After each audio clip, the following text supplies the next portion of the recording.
नमस्कार साथियों। आज आपके साथ जुड़ने जा रहे हैं एक नए विषय को लेकर। वो विषय है जीएसटी का। यानी आज हम कक्षा में जो पढ़ने वाले हैं वो जीएसटी पढ़ने वाले हैं। हालांकि आपने अपने जीवन काल में या अपनी रोजमर्रा की जिंदगी में और कुछ सुना या ना सुना होगा, जीएसटी जरूर सुनते होंगे, क्योंकि आप जो भी चीज अपने घर में उपयोग लेते हैं उसमें जीएसटी लगा होता है। यानी जीएसटी का मतलब क्या होता है? जीएसटी का मतलब है वस्तु, गुड्स एंड सर्विस टैक्स। ठीक है, यानी वस्तु एवं सेवा कर। ठीक है, तो आपको पता चल गया जीएसटी क्या होता है। जीएसटी होता है कि जो वस्तुएं होती हैं, ठीक है, जैसे नमक आता है, चीनी आती है, तो उन पर क्या होता है, एक टैक्स लगा होता है। ठीक है, वो होता है जीएसटी। ठीक है, अब बात आती है कि सबसे पहले अगर जीएसटी बढ़ने से पहले अगर हम ये चीज देख लें कि टैक्स कितने प्रकार के होते हैं। ठीक है, तो टैक्स होते हैं, दो प्रकार के होते हैं टैक्स। डायरेक्ट टैक्स और इनडायरेक्ट टैक्स। ठीक है, यानी प्रत्यक्ष कर और अप्रत्यक्ष कर। ठीक है, अब ये कौन कौन से होते हैं? प्रत्यक्ष कर का मतलब, डायरेक्ट टैक्स का मतलब ये हो गया, जैसे अ, किसी एक इंसान पर टैक्स लगा और उसी ने ही भर दिया। मतलब जैसे मेरे ऊपर मेरी इनकम है, मेरी इनकम के ऊपर अगर इनकम टैक्स लगता है, इसके अंदर आ गया इनकम टैक्स, जैसे कॉरपोरेशन टैक्स। ठीक है, तो जिस पे लगा उसी ने अगर उस टैक्स का भुगतान कर दिया, जैसे इनकम यानी किसी व्यक्ति की आय पे लगेगा तो टैक्स भी वही भरेगा। ठीक है, अब आती है इनडायरेक्ट टैक्स। डायरेक्ट टैक्स में यानी जिस पे लगा उसी ने ही टैक्स को भर दिया, तो वो हो गया डायरेक्ट टैक्स। फिर आता है इनडायरेक्ट टैक्स में, तो इसके अंदर हो गया जैसे कस्टम ड्यूटी,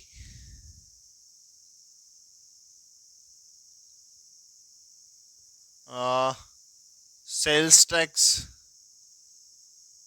ठीक है, वगैरह वगैरह, एक्साइज एक्साइज का भी टैक्स होते हैं। ठीक है, तो मतलब समझिए आप डायरेक्ट और इनडायरेक्ट का मतलब क्या होता है।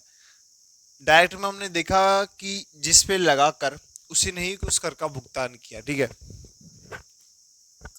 तो इनडायरेक्ट टैक्स में देखेंगे तो इसमें टैक्स किसी और पर लगता है और भुगतान कोई और करता है। तो और बात करें इनडायरेक्ट टैक्स की, तो सीधी भाषा में समझे तो ये वह टैक्स है जिसे जिस पर ये लगता है उसे पे नहीं करना होता, पे कोई और करता है, और ये सीधा गवर्नमेंट के पास नहीं जाता है। ठीक है, ये मीडिएटर के माध्यम से गवर्नमेंट के पास पहुंचता है। ठीक है, कैसे कि जो इनडायरेक्ट टैक्स है, ठीक है, कि जैसे मान लीजिए किसी फैक्ट्री में किसी वस्तु का उत्पादन हुआ। पहली बात तो ये किसी वस्तुओं पर लगा होता है। ठीक है, टैक्स। तो जैसे किसी वस्तु का फैक्ट्री में उत्पादन हुआ, ठीक है, तो वहां अगर उस पर टैक्स लगा, ठीक है, तो जैसे फैक्ट्री से माल कहाँ गया? डीलर के पास। ठीक है, डीलर से गया दुकानदार के पास, तो वो फैक्ट्री से डीलर पे शिफ्ट हो गया, डीलर से दुकानदार के पास शिफ्ट हो गया। अब दुकानदार से जिस कस्टमर ने उस चीज को खरीदा, परचेज किया, तो वो टैक्स कहाँ लगा? दुकानदार से कस्टमर के पास। कैसे? ठीक है, कोई फैक्ट्री से कोई चीज थी, ठीक है, उस चीज का मूल्य था 80 रुपये। ठीक है, और मान लीजिए 80 रुपये, ठीक है, टैक्स लग के वो हो गई 100 रुपये की। ठीक है, तो वो फैक्ट्री वाला है, ठीक है, तो वो इस चीज को कितने में बेचेगा? 80 में थोड़ी बेचेगा, वो बेचेगा, ठीक है, 100 रुपये में। ठीक है, अब यहाँ से डीलर के पास गई है, ठीक है, डीलर इस चीज को कितने में बेचेगा? 100 में थोड़ी बेचेगा, कुछ अपना प्रॉफिट लेके बेचेगा। ठीक है, उसने बेचा 120 का। ठीक है, अब यहाँ से दुकानदार के पास गई, ठीक है, तो दुकानदार इसे बेचेगा 140 में। ठीक है, तो कहीं ना कहीं वो जो टैक्स है ना, वो शिफ्ट होता जा रहा है। ठीक है, फैक्ट्री से डीलर के पास, डीलर से शॉपकीपर के पास, और वहां से ये जाएगा कस्टमर के पास। ठीक है, तो कस्टमर इसे खरीदेगा कितने में, 140। तो कहीं ना कहीं लगा यहाँ, ठीक है। और पे किसको करना, इसे इसे इस पर लगा है, और पे किसको करना पड़ा है, कस्टमर को पे करना पड़ा है, ठीक है। तो इसका मतलब यही हो गया कि ये प्रत्यक्ष रूप से नहीं भुगतान किया जाता है, अप्रत्यक्ष कर यानी अप्रत्यक्ष रूप से भुगतान किया जाता है, ठीक है। यानी सीधी बात है कि ये डायरेक्ट टैक्स को सीधा गवर्नमेंट को दे सकते हैं अपन, ठीक है। इसको इस प्रकार से एक मीडिएटर के माध्यम से हमें इसका भुगतान करना होता है, ठीक है। अब अगली बात आती है कि डायरेक्ट टैक्स हो गया, इनडायरेक्ट टैक्स हो गया, ठीक है। अब बात आती है जीएसटी की, ठीक है। तो जीएसटी में क्या हुआ, इनडायरेक्ट टैक्स में कस्टम ड्यूटी, सेल्स, एक्साइज वगैरह इस प्रकार के जो 17 टैक्स थे, जो इनडायरेक्ट टैक्स थे, ठीक है। तो इन 17 टैक्सों को मिलाकर एक टैक्स कर दिया गया, वो है जीएसटी, ठीक है। यानी जैसे अप्रत्यक्ष रूप से या इनडायरेक्ट रूप से जो कर लगाए जाते थे, ठीक है। तो उसका कारण ये था कि जैसे किसी जो स्टेट है, कोई स्टेट है जिसमें जैसे मान लीजिए आप राजस्थान में कोई टैक्स है वो 10% है किसी वस्तु पर, यूपी में वो 15% है। यानी अपनी अलग अलग स्टेट की एक अलग अलग टैक्सेस होते हैं, तो उनका जो रेट अलग अलग है, ठीक है। तो उसमें कहीं ना कहीं आपके निवेश को प्रभावित करता है या विकास को प्रभावित करता है, ठीक है।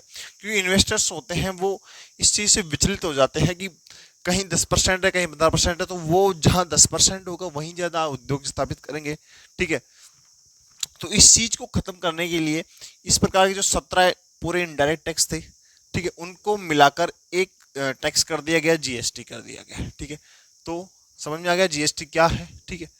और अब हम बात करते हैं दूसरे नंबर का पॉइंट है, वो है लागू।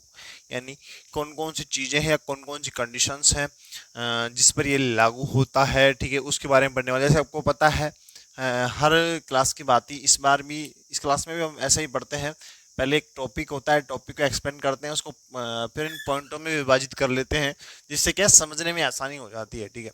जैसे एक्सप्लेनेशन कर लिया अपन ने, फिर लागू को किस चीज़ में होता है वो पढ़ेंगे, फिर टाइप्स कौन कौन सी टाइप्स होती हैं इसकी, फिर स्लैब्स यानी कौन कौन से स्लैब्स होते हैं इसकी, जीएसटी जो जीएसटी नंबर होते हैं वो कैसे मिलते हैं, क्या प्रोसेस होता है, फिर आता है जीएसटी काउंसिल, इसकी जो जीएसटी परिषद है वो क्या है, फिर निष्कर्ष की बात करते हैं कुल मिलाकर कैसा टैक्स है, क्या है कुछ, ठीक है।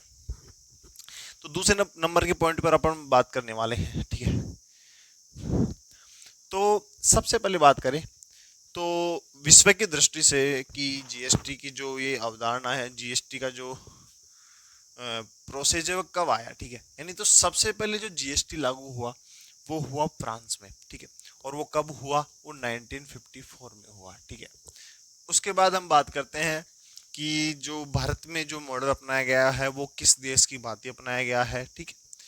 जैसे संविधान देखा अपन ने, संविधान के अंदर जो प्रावधान देख कई भी देशों से लिए गए हैं, ठीक है। उसी प्रकार जैसे जीएसटी को भी एक सुव्यवस्थित मॉडल जो लगा अपन को कि वो कनाडा का है, तो अपना जो जीएसटी मॉडल है अपना वो है कनाडा का, ठीक है। उसके बाद बात आती है देश की, ठीक है। तो देश में कब लागू हुआ, देश में ये लागू होता है 1 जुलाई 2017 को, ठीक है।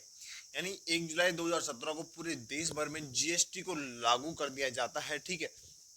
वन नेशन वन टैक्स की इनडायरेक्ट रूप से, डायरेक्ट रूप से तो वो टैक्स है, इनकम टैक्स है वगैरह वगैरह सब चालू थे, जो इनडायरेक्ट टैक्स थे उनको एक कर दिया गया और पूरे देश में लागू कर दिया गया, ठीक है। अब बात आती है कि जो कौन कौन सी स्थितियां हैं जिन पर ये कर लागू होगा, ठीक है। तो कंडीशंस के ऊपर बात करने वाले हैं, ठीक है। तो सबसे पहली कंडीशन है कि आपकी आय अगर 20 लाख से अधिक है, ठीक है। यानी आपका जो जो बिजनेस का जो टर्नओवर है वो 20 लाख से अबव, 20 लाख अबव है, ठीक है। साल का जो टर्नओवर 20 लाख से अधिक है तो आप पे ये जीएसटी टैक्स है वो लागू होगा, ठीक है। दूसरी कंडीशन क्या है, इंटरस्टेट, यानी जो वस्तुएं एक राज्य से दूसरे राज्य में, यानी जिस वस्तुओं का व्यापार एक राज्य से दूसरे राज्य में किया जाता है उन पर ये लागू होगा, ठीक है। तीसरी चीज कौन सी कंडीशन है, ऑनलाइन। अभी आप देखते हैं कि जो वस्तुओं का है वो ऑनलाइन रूप से जो स्थानांतरण बहुत ज़्यादा बढ़ गया है, ठीक है। यानी ऑनलाइन ई कॉमर्स जो वेबसाइट्स हैं जिन पर किसी चीज़ को हम खरीदते हैं, ठीक है, तो उन पर भी टैक्स लगेगा। जैसे अगर आपने 50 रुपये की चीज़ कोई मंगवाई है ऑनलाइन, ठीक है, उस पर भी जीएसटी लग के आता है, ठीक है। तो 3 कंडीशन हो गई, 20 लाख से अधिक की टर्नओवर, फिर इंटरेस्ट रेट का मामला, यानी एक राज्य से दूसरे राज्य में वस्तुओं का व्यापार ऑनलाइन, ठीक है। इन कंडीशंस में क्या होता है, जीएसटी लागू होता है, ठीक है, जीएसटी पे करना होता है। और इसके बाद बात आती है जीएसटी की टाइप्स की, यानी जीएसटी के प्रकार की, ठीक है। तो बात करते हैं अपन कि ये कितने प्रकार से लगता है, मतलब इसके जो प्रकार हैं वो तो पढ़ेंगे। जैसे कितने प्रकार से लगता है वो स्लैब्स में आ गया। टाइप्स का मतलब हो गया कि इसका डिवाइडेशन कितना है, ठीक है, कि टैक्स कैसे कैसे डिवाइड होता है, स्टेट जीएसटी या सेंट्रल जीएसटी के रूप में, वो टाइप्स पढ़ लेते हैं अपन, ठीक है। तो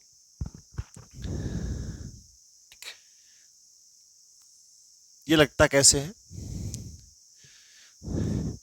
सबसे पहले होता है जो होता है वो एस जीएसटी, यानी स्टेट का जीएसटी। स्टेट का होता है उसे क्या बोलते हैं, एस जी एस टी, ठीक है। फिर दूसरे नंबर पे आता है जो सेंट्रल का होता है, ठीक है, उसे क्या बोलते हैं, सी जी एस टी, ठीक है। और तीसरे नंबर पे बात आती है यूनियन टेरिटरी, ठीक है, यानी केंद्र शासित प्रदेशों पे लगने वाला जो यहाँ जो टैक्स जीएसटी होगा, ठीक है। फिर चौथे नंबर पे आती है इंटीग्रेटेड, ठीक है, इंटीग्रेटेड जीएसटी होता है, ठीक है। यानी अब एक कौन कौन से होते हैं, जैसे कोई वस्तु है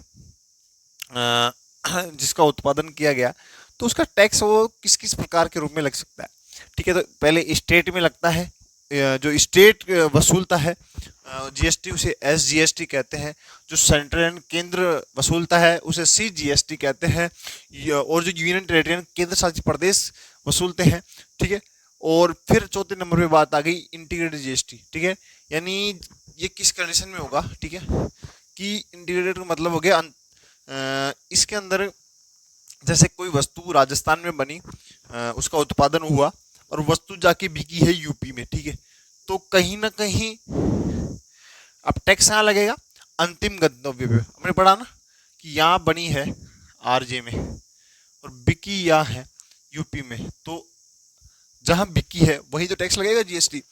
तो जो दो राज्यों के मध्य व्यापार हो जाता है उसमें लगता है इंटीग्रेटेड जीएसटी, ठीक है। जैसे कि जैसे एक देख लीजिए, जैसे सेम कोई वस्तु है राजस्थान में बनी और राजस्थान में ही बिक गई, ठीक है, तो कौन सी कंडीशन आ गई, सेम स्टेट की, ठीक है। और तो इस कंडीशन में कौन कौन से टैक्स लगेंगे, जैसे किसी वस्तु पर 18% जीएसटी है, ठीक है, तो 9% हो गया सी जी एस टी सेंट्रल का और 9% हो गया S G S T state का, ठीक है। कुछ लोगों को इस चीज़ में बड़ा कंफ्यूजन होता है, जैसे सी जी एस टी है, एस जी एस टी है, इतने टैक्स को पता होता है उनका, तो उनको लगता है कि जो 18% है ना वो डिवाइड नहीं होगा। वो ये कंफ्यूजन बड़ा रहता है कि वो से उनके दिमाग में थिंकिंग रहती है कि शायद सी जी एस टी और एस जी एस टी यानी 18% राज्य का हो गया, 18% केंद्र वसूल रहा है, ठीक है, तो कितना हो गया 36%, इतना परसेंट टैक्स वसूलना पड़ता है, जीएसटी इतना परसेंट टैक्स लगता है।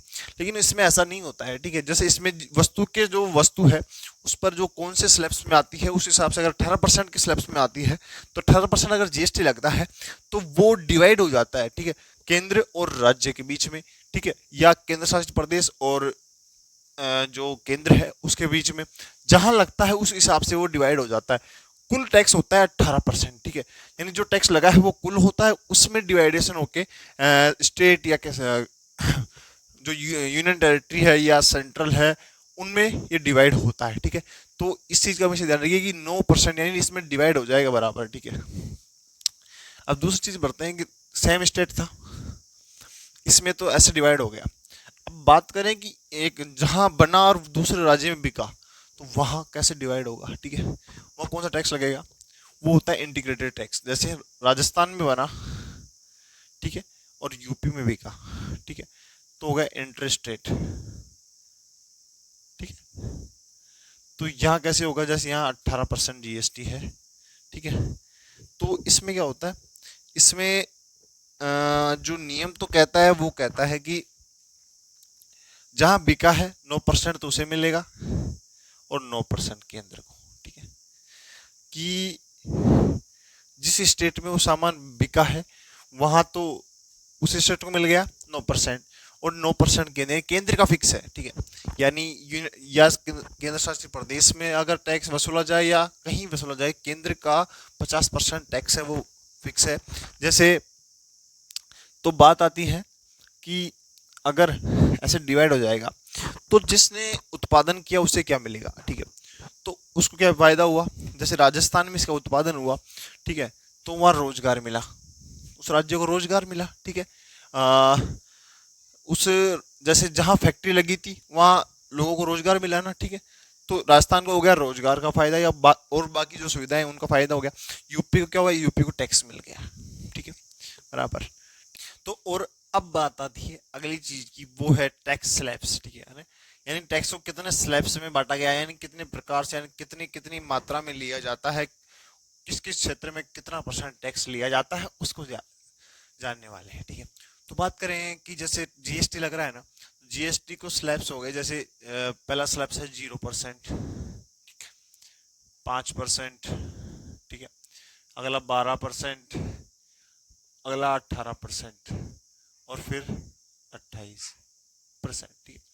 तो टैक्स है, इसको 5 स्लैब्स में बांट दिया अपन ने, ठीक है, ठीक है। और कौन कौन से स्लैब्स हो गए, 0% हो गया, 5% हो गया, ठीक है, और 12%, 18% और 28%, ठीक है। अब बात करें कि 0% है, यानी टैक्स फ्री हो गया एक तरह से। उसमें कौन कौन सी चीज आती है, दूध होता है वो टैक्स फ्री, यानी 0% स्लैब्स में आता है। एग है वो भी 0% स्लैब्स में आ गया। और अगली चीज जैसे कृषि, एग्रीकल्चर है, वो भी क्या है, 0% स्लैब में है। अगली है 5% की स्लैब, ठीक है, यानी 5% टैक्स है जीएसटी वो इस पर लगता है, वो शुगर हो गया, यानी चीनी, चाय जैसी चीजों पर क्या होता है 5% टैक्स लगता है, ठीक है। ये एग्जाम्पल्स हैं, बाकी काफी चीजें हैं इसके अंदर, ठीक है। फिर अगली चीज है 12% की, ठीक है। 12% कौन सी, जैसे मोबाइल, जो मोबाइल फोन अपन यूज करते हैं उसमें, और जो घी होते हैं, बटर होते हैं, इस पर काफी चीजें हो, ठीक है। और अगली चीज है 18%। 18% किन चीजों पर लगता है, साबुन हो गया, सोप साबुन हो गया, आइसक्रीम हो गया, ठीक है। तो इन चीजों पर क्या 18% जीएसटी टैक्स लगता है। उसके बाद आती है 28%, या सबसे जो अधिकतम मात्रा है जीएसटी की, सबसे ज्यादा जीएसटी कौन सा है, 28% जीएसटी, ठीक है। वो कौन सी चीजों पर लगेगा, कार हो गई, सीमेंट हो गई, यानी कुल मिला के बातें जो लग्जरियस थिंग्स हैं, लग्जरियस चीजें हैं, यानी जो इंसान को एक लग्जरी फील कराती हैं, वो जैसे कार कार यूज क्या करते हैं, ठीक है, सीमेंट बड़े मकान बिल्डिंग्स बनाने में, ठीक है। तो 28% जीएसटी कहाँ हो गया, इन चीजों पर हो गया, ठीक है। लेकिन इसमें एक प्लस पॉइंट वाली बात है कि जो ये 28% है ना, उस पर एक कर, इस पर शेष लगाया जा सकता है। इनमें आने वाला जो, इसके क्षेत्र में आने वाली जो चीजें उन पर शेष, यानी उपकर, ठीक है ना, कर के ऊपर कर, ठीक है। तो इन पर शेष लगाया जा सकता है, यानी जो 28% जीएसटी दिया आपने, इसके ऊपर भी टैक्स लग जाए, यानी 28% का जैसे 10% टैक्स लग जाए तो 2.8%। कोई चीज है जिसका 28%, 28 रुपए है, ठीक है, तो उस पर 10% लगता है, तो 2.8 रुपए, ठीक है। ये हो गया, क्या हो गया, स्लैब्स हो गया, यानी स्लैब्स को 0, 5, 12, 18 और 28 में हमने बांट लिया।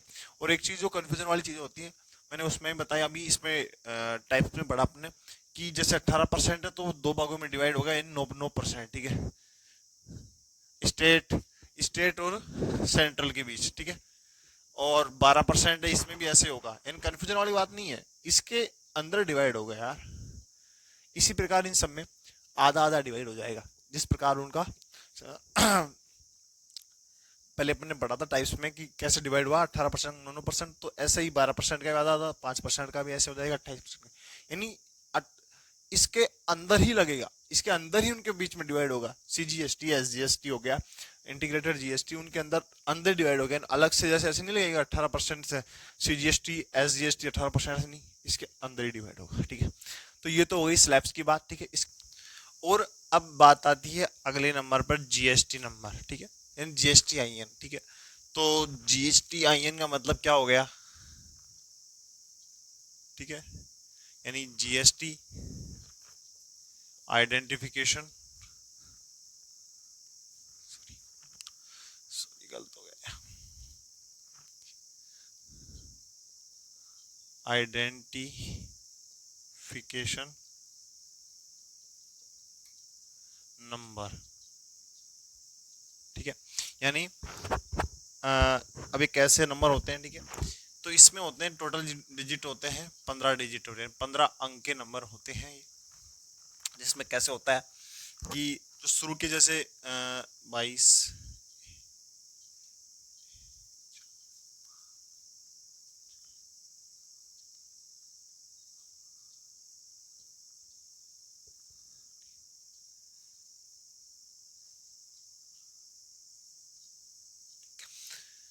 ये 15 डिजिट के नंबर हो गए। ठीक है, अब इसमें जो शुरू के जो 2 नंबर होते हैं वो स्टेट को रिप्रेजेंट करते हैं, और बीच के जो 10 नंबर होते हैं, ठीक है, वो होते हैं आपके पैन नंबर होते हैं, पैन कार्ड होता है उसके नंबर होते हैं। ठीक है, और लास्ट के जो 3 नंबर होते हैं वो होते हैं यूनिक नंबर होते हैं। ठीक है, ठीक है, यानी शुरू के नंबर जो स्टेट को रिप्रेजेंट कर रहे हैं। ठीक है, और बीच के जो नंबर है वो क्या होते हैं? पैन कार्ड है, आपके पैन कार्ड है ना, पैन कार्ड के नंबर होते हैं। लास्ट के होते हैं यूनिक नंबर होते हैं, यानी सबके अलग अलग नंबर होते हैं। अलग ही पैन कार्ड के नंबर सबके अलग होंगे, लेकिन स्टेट का जो नंबर है वो सेम होता है। ठीक है, यानी ये दो नंबर स्टेट को रिप्रेजेंट कर रहे हैं। ठीक है, तो ये तो हो गया GST नंबर। ठीक है, यानी जो GST का रजिस्ट्रेशन होता है आपका, यानी GST के लिए आप रजिस्ट्रेशन कराते हैं, उसके ये जो आपको नंबर मिलते हैं वो ये होते हैं GST नंबर। ठीक है, इसके बाद अब बात आती है अपनी GST काउंसिल की बात आती है। तो बात करें GST काउंसिल की जो अवधारणा है वो संविधान में 279 है, 279A के तहत,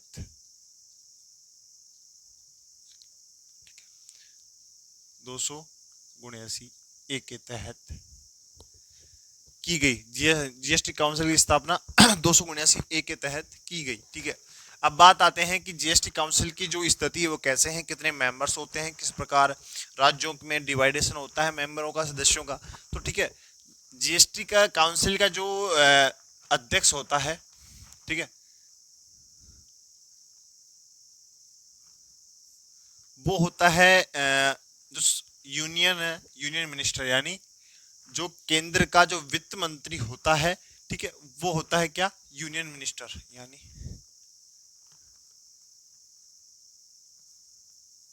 ठीक है, तो एक सदस्य, यानी एक सदस्य हुआ वो होता है जो केंद्र वर्तमान में निर्मला सीतारमण है, वो है इसकी अध्यक्ष किसकी? GST काउंसिल की। ठीक है, उसके बाद जो विभाग का जो राज्य मंत्री होता है ना, ठीक है, वो होता है, यानी ठीक है, उसके बाद जो राज्य हैं, राज्यों के जो स्टेट्स हैं, स्टेट्स के मंत्री हो गए। ठीक है, और फिर जो यूटी है, यूनियन टेरिटरीज है, उनके मंत्री हो गए। ठीक है, यूटी के मंत्री हो गए। ठीक है, वित्त मंत्री हो गए। ठीक है, तो वर्तमान में जो इनकी संख्या देखी जाए वो संख्या लगभग 33 है, लगभग क्या पूरी 33 ही है। कैसे? एक हो गया यूनियन मिनिस्टर, केंद्रीय वित्त मंत्री, फिर एक राज्य मंत्री, 2 स्टेट वर्तमान में 28, तो 28। ठीक है, यूटी, यूटी है में 3 है, जैसे दिल्ली, पुडुचेरी, J&K। ठीक है, जम्मू एंड कश्मीर। ठीक है, तो कुल मिला के हो गए ये 23 वित्त मंत्री। वर्तमान में कितने जो GST के जो सदस्य हैं वो कितने हैं? 33 है। ठीक है, यानी 33। ठीक है, ये तो हो गई GST काउंसिल की जो अवधारणा है वो हो गई। ठीक है, और अब हम बात करें अंतिम बिंदु की, यानी निष्कर्ष की बात करें। ठीक है, तो निष्कर्ष में क्या देखने को मिलता है कि जो GST काउंसिल है उसको हमने बढ़ा कि 279A के तहत उसका प्रावधान किया गया। ठीक है, उसकी स्थापना की गई। लेकिन निष्कर्ष की बात करें तो जो GST है, GST को 101वें कॉन्स्टिट्यूशन अमेंडमेंट यानी संविधान संशोधन द्वारा इसका प्रावधान पारित किया गया। और कई बार क्या होता है कि एग्जाम्स में ये भी पूछ लेता है कि बिल कौन सा था, ठीक है, यानी संविधान जो पास हो चुका वो तो 101वां, और कुछ बिल होते हैं जो पास भी नहीं होते हैं, ठीक है, तो उनकी संख्या ज़्यादा होती है, ठीक है। तो बिल में इसका जो नंबर है वो होता है 122, ठीक है, यानी 122वां बिल था, और जो पारित होकर जो संशोधन आया वो 101वां संविधान संशोधन था, ठीक है। अब बात आई कि अपन ने पढ़ लिया स्लैब्स में कि किन किन चीज़ों पर कितना % जीएसटी होता है, लेकिन कुछ चीज़ें ऐसी हैं जिन पर क्या होता है कि जीएसटी नहीं लगती है, ठीक है। कौन कौन सी होगी? पेट्रोल, ठीक है, गैस, ठीक है, और इलेक्ट्रिक, मतलब जो विद्युत है, बिजली है, उस पर। लास्ट चीज शराब, वाइन, ठीक है। तो ये चीजें हैं, इन पर जीएसटी नहीं लगती है, यानी इन पर जीएसटी लागू नहीं होती है। उसके पीछे सबसे बड़ा कारण है कि जो पेट्रोल अगर जीएसटी के अंदर ला दिया जाए तो 40 से 50 रुपए के बीच में मिलने लगेगा, ठीक है। तो उससे दिक्कत क्या है सरकार को कि कर देना चाहिए जिससे सस्ता हो जाए। उससे दिक्कत ये है कि पेट्रोल एक अपन देखते हैं कि बाहर से आयात किया जाता है, लेकिन इसमें जो खर्चा होता है वो बहुत ज़्यादा होता है, ठीक है। अगर वो जीएसटी के दायरे में कर देगी तो सरकार इसमें घाटे में चली जाएगी, ठीक है। और दूसरी चीज़ सबसे बड़ी बात करें तो सबसे ज़्यादा जो सरकार के जो टैक्स के रूप में कमाने का जो साधन है वो पेट्रोल, गैस, विद्युत या वाइन, शराब, जिसमें सबसे ज़्यादा होती है शराब। शराब पर आप मान लीजिए कि 200% तक टैक्स है कई राज्यों में। तो जैसे 100 रुपए की जो शराब बन रही है तो उसके 200% लगा लीजिए आप, कितना हो गया? 200 रुपए। तो 200 रुपए टैक्स है, नहीं वो कितने गुना में बिकेगी। तो कुछ चीजें ऐसी जिन पर टैक्स स्लैब्स को जो टैक्स है उनके अंदर इनको जीएसटी के अंदर इनको नहीं रखा गया है, ठीक है। तो ये चीजें क्यों है, इसके पीछे कारण जान गया क्यों इनको बाहर रखा गया है, ठीक है। तो ये तो जीएसटी थी। जीएसटी में जैसे एक और देख लीजिए आप, आईजीएसटी था, इंटीग्रेटेड जीएसटी, उसकी अवधारणा थी 269A में है, ठीक है। ये एडिशनल रूप में आप जानकारी ले लीजिए, ठीक है। ये रहा जीएसटी का जो पूरी एक्सप्लेनेशन। सबसे पहले हमने पढ़ा एक्सप्लेनेशन, उसकी व्याख्या की, फिर उसको लागू होता है, लागू कब हुआ, फिर उसके टाइप प्रकार पढ़े, फिर उसके स्लैब्स पढ़े, फिर जीएसटी नंबर पढ़ा, फिर जीएसटी काउंसिल पढ़ी, ठीक है। उसके बाद पढ़े अपने निष्कर्ष के रूप में किस चीज़ों पे लागू नहीं होता है, कौन से बिल के रूप में आया, ठीक है। तो ये कहानी थी पूरी जीएसटी यानी गुड्स एंड सर्विस टैक्स यानी सेवा यानी वस्तु एवं सेवा कर की, ठीक है। तो जो जीएसटी की जानकारी थी वो आपको कैसी लगी, ठीक है। अपनी राय कमेंट बॉक्स में जरूर दें, और इस तरह की वीडियो और देखने के लिए जुड़े रहिए हमारे साथ। धन्यवाद, फिर मिलते हैं अगले वीडियो में।